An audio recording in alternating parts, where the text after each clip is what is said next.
'Cause every little thing wanna be alright. Olha só, sejam muito bem-vindos. É o momento aqui de retomada.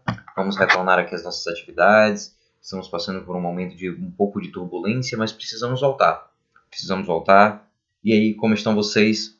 Tudo sob controle? Olha só, Marcelo Pig, professor, tecnólogo em radiologia, técnico também, para que não esqueçamos, estamos de volta aqui com as nossas atividades.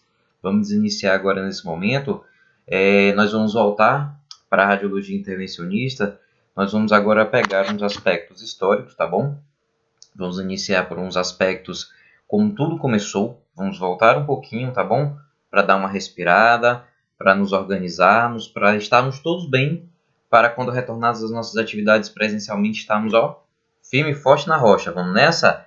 Vamos lá. Eu sou o professor Marcelo de Santana Souza, aspectos físicos, técnicos e históricos da radiologia intervencionista. Olha só, a gente sabe que desde a década de 60, os procedimentos intervencionistas com raio-x na medicina têm aumentado significativamente e continuam a crescer à medida que as técnicas minimamente invasivas, assim como os equipamentos, com tecnologias cada vez mais sofisticadas, vêm sendo desenvolvidos. Então, o que é que a gente quer dizer com isso? Desde 60, as técnicas intervencionistas vieram de um boom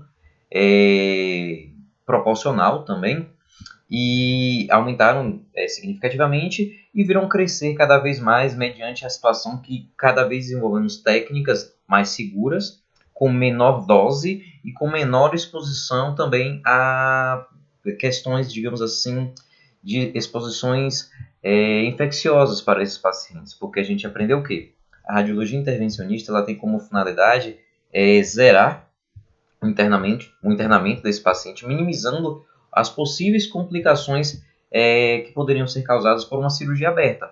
E a gente entende que a radiologia intervencionista, ela zera isso, ela elimina essa exposição a agentes patogênicos quando é feita uma cirurgia aberta, diminui os custos hospitalares, porque esse paciente ele vai ficar menos tempo internado na unidade.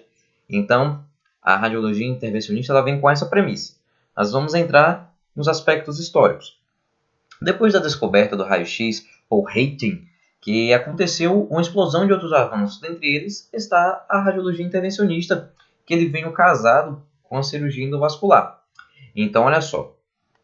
Quando em 1895, Wilhelm Conrad Röntgen descobriu o raio-x diagnóstico, vamos dizer assim dessa forma, sucessivamente isso, logo posteriormente a isso, veio o boom de outros avanços mediante a radiologia intervencionista. A gente vai entender por que isso aconteceu. Olha só, em 1895, Röntgen descobriu o raio-x.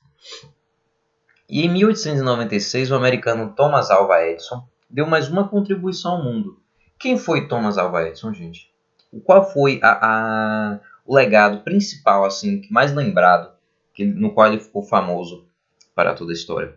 Thomas Alva Edison, ele foi o inventor da lâmpada incandescente, aquela lâmpada com filamento que até pouco tempo, né? Acho que todos nós lembramos que até pouco tempo nós utilizávamos essa lâmpada, aquela lâmpada amarelinha com aquele filamento que nós utilizávamos em nossas casas. Olha só, foi Thomas Alva Edison, foi quem disponibilizou esse invento para a grande sociedade, para a comunidade como um todo. E ele quem desenvolveu a primeira fluoroscopia, que permitia uma imagem gerada pela fonte de raio-x e que fosse retratada em tempo real por uma tela fluorescente. Olha só que maravilha! Imagine você, ele tinha uma fonte radioativa, ele conseguia gerar um feixe de raio-x e encostava esse visor aqui, digamos assim, né? Essa tela no paciente, gerando então imagens fluoroscópicas em tempo real. Nós sabemos que um dos pilares aqui, os pilares de radioproteção aqui não foram obedecidos, né? Tempo, distância e blindagem. Então tudo aqui ia contra o que a gente já conhece hoje, né?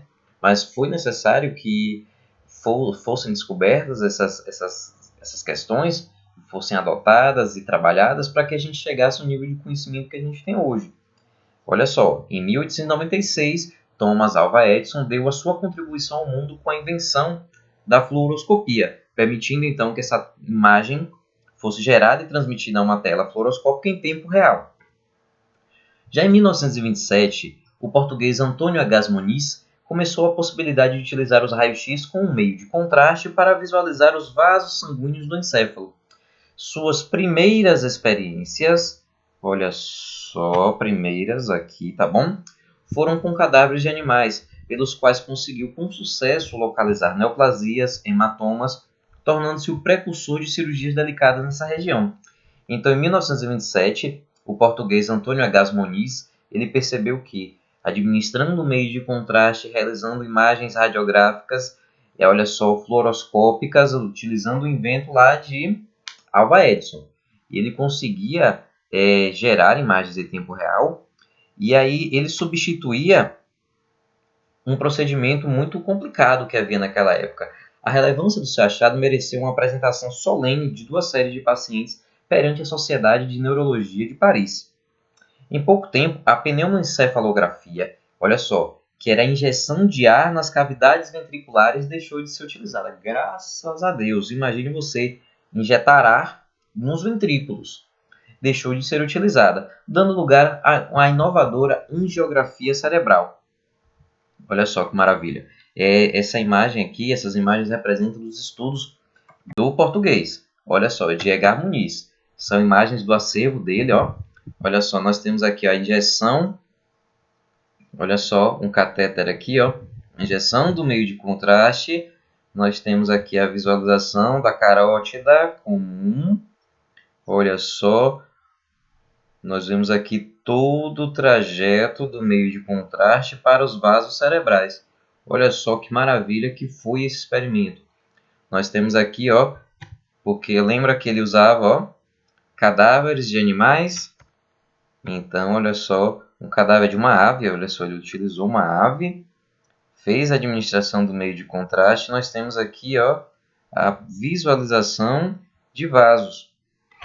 Nessa imagem aqui, nós temos aqui, ó, uma falha de enchimento, tá bom? Cadáver também, olha só a diferença desta para essa. Nós temos aqui uma falha de enchimento, uma possível oclusão, estenose de vasos aqui demonstrados, tá bom? Já em 1953, o sueco Ivan Seldinger descreveu com o uso de um catéter para inserir contraste venoso em outras partes do corpo, desenvolvendo assim então a angiografia moderna. Então, em 53, Ivan Seldinger repetiu o experimento que Edgar Muniz apresentava à sociedade. Ó. Em 1927, ele apresentava apenas para a angiografia do estudo cerebral. E em 53, o sueco Ivan ele percebeu que não, eu poderia utilizar isso em outras estruturas do corpo, desenvolvendo assim a angiografia moderna. Olha só, a visualização aqui de artérias do coração, tá bom? Olha só, uma angiografia cardíaca nós temos aqui. Já em 1964, o cirurgião Charles Dotter utilizou um fio-guia e catéteres de teflon para dilatar uma estenose de artéria femoral superficial em uma paciente de 82 anos, com dor, gangrena e que havia recusado a amputação. O procedimento foi um sucesso e a paciente foi para casa com os 2 pés. Olha só que legal.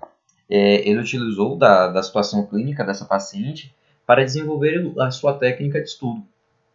Nós temos aqui a primeira imagem. Ó, quando a gente fala aqui, ó, uma estenose, nós temos um estreitamento onde o fluxo sanguíneo não consegue, você não tem a continuidade do fluxo sanguíneo.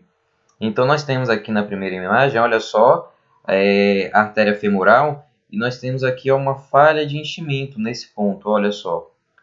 Eu tenho uma falha de enchimento aqui, ocasionando o quê? A ausência de oxigênio nesse membro para baixo, ocasionando o quê? Dor e gangrena. Nesse caso, o que é que teria de ser feito? Normalmente, a amputação do membro para baixo. Dessa oclusão para baixo, amputação para ela continuar a seguir a vida dela. Só que por conta de complicações clínicas dessa paciente e pela recusa da amputação, ele fez dela o seu laboratório. Então ele utilizou um fio guia e catéter de Teflon, e olha só, ele conseguiu desobstruir, fez essa estenose, fez a dilatação da estenose e recuperou o fluxo sanguíneo. Então, Charles Dotter utilizou desse fio e ele foi fantástico, fenomenal nessa sua descoberta. Olha só, ele conseguiu recuperar o olho do vaso. Olha só que maravilha do que aconteceu. Então, parte da premissa justamente da radiologia intervencionista, que se dá por procedimentos que que compreendem intervenções diagnósticas e terapêuticas guiadas por um acesso percutâneo, normalmente realizado sob anestesia local e sob sedação, usando a imagem fluoroscópica para localizar a lesão ou local do tratamento. Então é justamente isso que faz a radiologia intervencionista. Tem como premissa o procedimento de diagnóstico e terapia. Então, ao mesmo tempo que eu vejo a lesão, eu detecto a lesão, eu localizo essa lesão e eu trato a mesma imediatamente. Então, esse é o fundamento principal da radiologia intervencionista. Uma das vantagens, olha só, a realização de procedimentos complexos com cortes cirúrgicos de pequena extensão, diminuição dos riscos de infecções, rápido restabelecimento desse paciente, diminuindo os custos hospitalares, tratando-se de uma técnica segura e eficaz. Foi aquilo que a gente disse logo lá no início. A radiologia intervencionista é uma das principais especialidades que proporciona as maiores doses. Olha só, a gente trabalhou muito em sala de aula e eu reitero isso. É a modalidade da radiologia nas quais empregam as maiores doses em radiação, porque em algumas situações é possível produzir lesões radioinduzidas e algumas vezes severas. Nós trabalhamos muito próximo à fonte e nós temos um tempo elevado de exposição. Então nós sabemos que a dose efetiva ela está ligada diretamente ao tempo de exposição. Quanto maior o tempo de exposição, maior a dose recebida, tanto para o paciente quanto para o indivíduo ocupacionalmente exposto. Isso porque os tempos de exposição são longos, as taxas de dose são altas e um grande número de imagens adquiridas. A realização desses procedimentos, requer um alto tempo no centro cirúrgico. Então, por isso, as doses são altas, as doses são elevadas, porque eu fico expondo aquele paciente diversas vezes do início ao fim desse procedimento. Com o aumento das técnicas e da complexidade dos procedimentos em radiodiagnóstico e do aparecimento de lesões por exposição à radiação. Então, caracteriza-se aqui as lesões radioinduzidas. A maioria destes profissionais teve pouca ou nenhuma formação em proteção radiológica, e existe então a necessidade urgente para informá-los sobre os riscos de radiação e como minimizá-los. Grande parte dos profissionais inseridos nesse contexto de exposições na radiologia intervencionista, eles não possuem, durante sua grade curricular, no período ainda de graduação, noções de proteção radiológica, assim como nós tecnólogos dispomos. Nós temos conteúdos específicos adotados em cima da portaria 453 que descrevem e nos orientam sobre o período da exposição à radiação ionizante, sobre os efeitos estocásticos, os efeitos determinísticos. Então é de extrema importância o nosso papel nesse momento de proteção para com esses profissionais que estão nesse contexto multidisciplinar durante o procedimento. O profissional médico, os profissionais da enfermagem, todos os profissionais que estão ali naquele momento são de responsabilidade sua, tecnólogo em radiologia, que está operando aquele equipamento, que está fazendo parte daquele processo. Porque você, tecnólogo em radiologia, que possui conhecimento científico necessário para que possa entender e orientar a equipe sobre os riscos das lesões causadas pelas lesões radioinduzidas. Você que conhece sobre o efeito Compton, o dano da radiação espalhada também, minimizar os efeitos da radiação espalhada sobre o efeito Compton. Então é você, tecnólogo em radiologia, que tem capacidade científica e prática para isso, tá bom? Os efeitos estocásticos e determinísticos em radiologia intervencionista.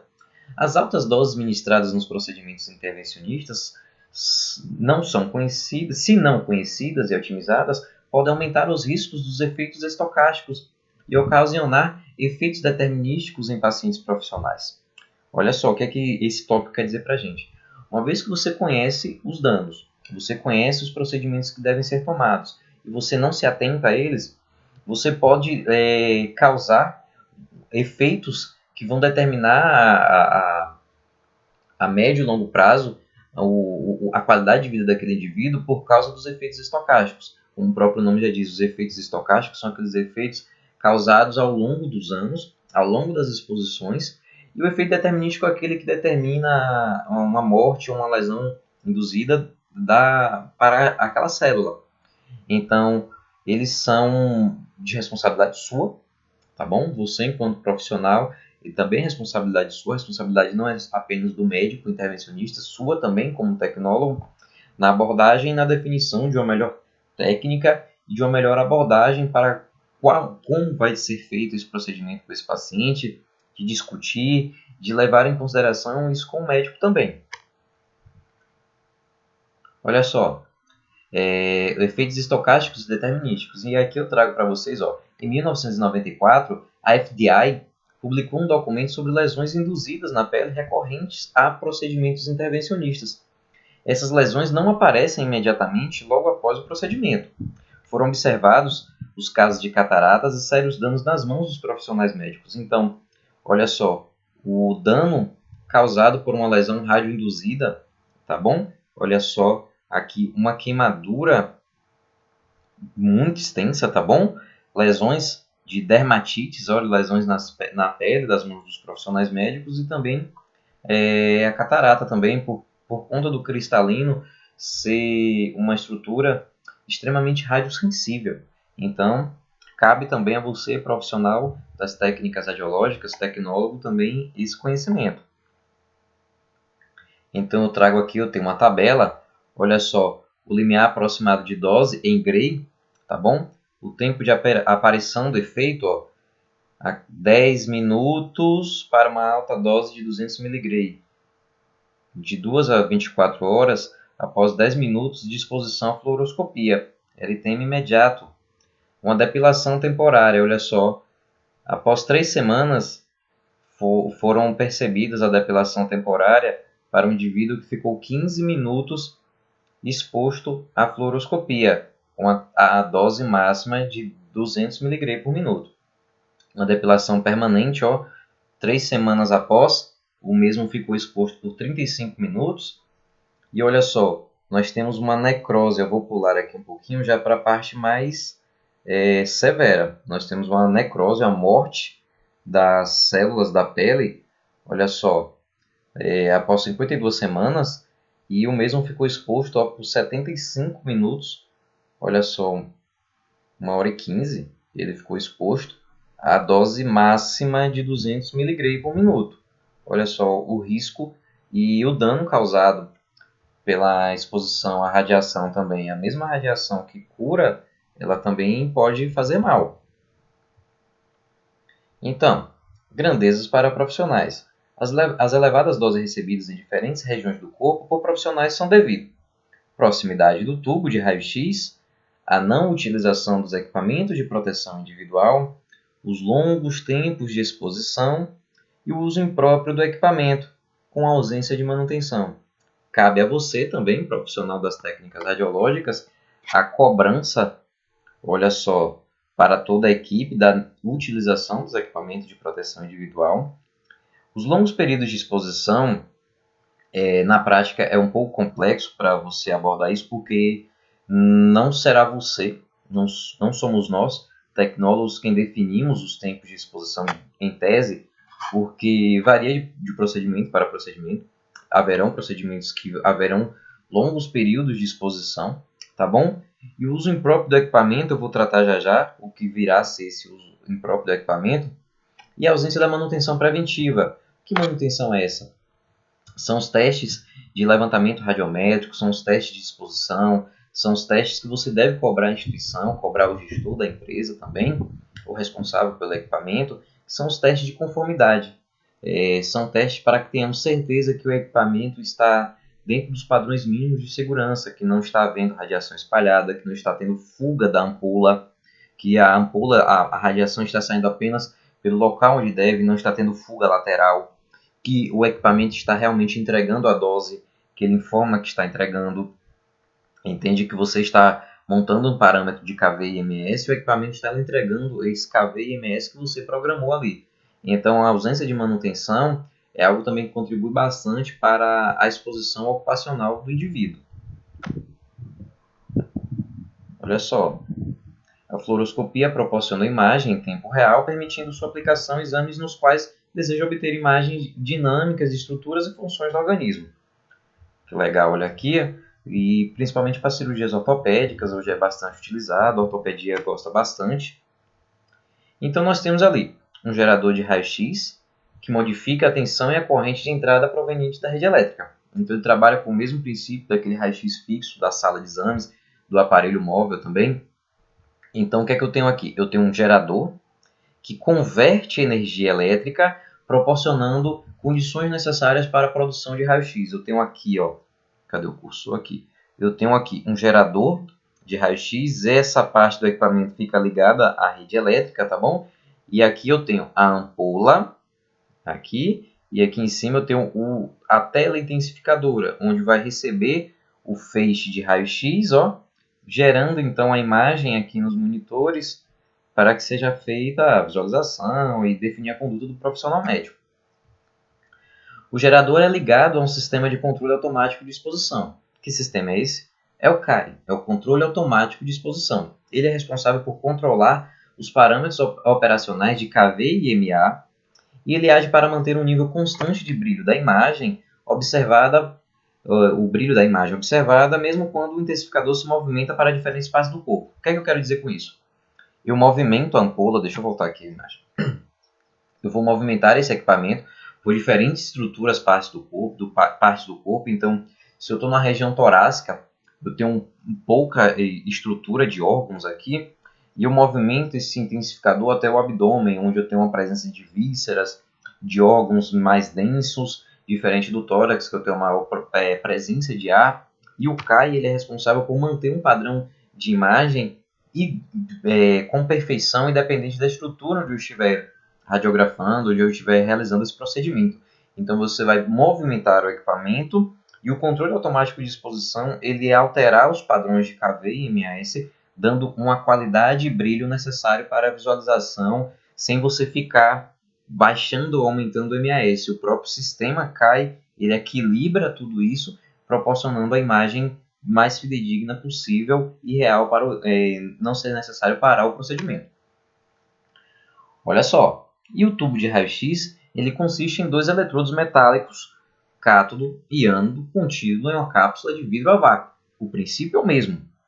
O cátodo ele emite elétrons por emissão termiônica, onde são acelerados até o ânodo, atingindo um ponto que atinge um ponto denominado alvo focal, produzindo raio-x e calor. Então, é aquele mesmo princípio que nós vimos do raio-x convencional.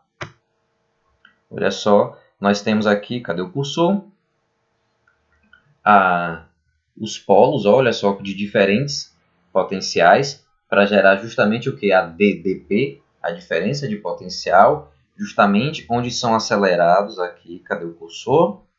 Os elétrons que são acelerados aqui no cátodo, ó, e arremessados, vamos dizer assim, né? Eles serão atraídos para o ânodo, para o alvo focal, causando então aqui o efeito, como é o nome do efeito? Efeito Bremsstraum, corretamente. Olha só, onde será gerado, cadê o cursor que sumiu novamente? O raio-x. Essa cápsula envolvida em chumbo justamente para evitar a radiação espalhada para os outros pontos da sala. Somente pela janela, aqui, ó, pela colimação, que esse raio-x vai ser formado. Os EPIs. Olha só, em muitos países a preocupação com os efeitos estocásticos e com lesões observadas na pele tem resultado na procura pelo estabelecimento de níveis de referência na elaboração de otimização de procedimentos. Então nós temos aqui, ó, um estudo realizado onde foram colocados dosímetros em determinadas partes do corpo do profissional e foram realizados testes, ó, na sala dos procedimentos intervencionistas. Então, nessas imagens aqui, nós podemos mostrar, olha só, por meio de números, a radiação espalhada, uma vez que é realizado, olha só, quanto mais próximo à fonte, maior vai ser a exposição. E aqui eu retrato, olha só, o manuseio adequado do equipamento. Olha só, o equipamento ele foi feito para ser manuseado dessa maneira. Olha só, a imagem B.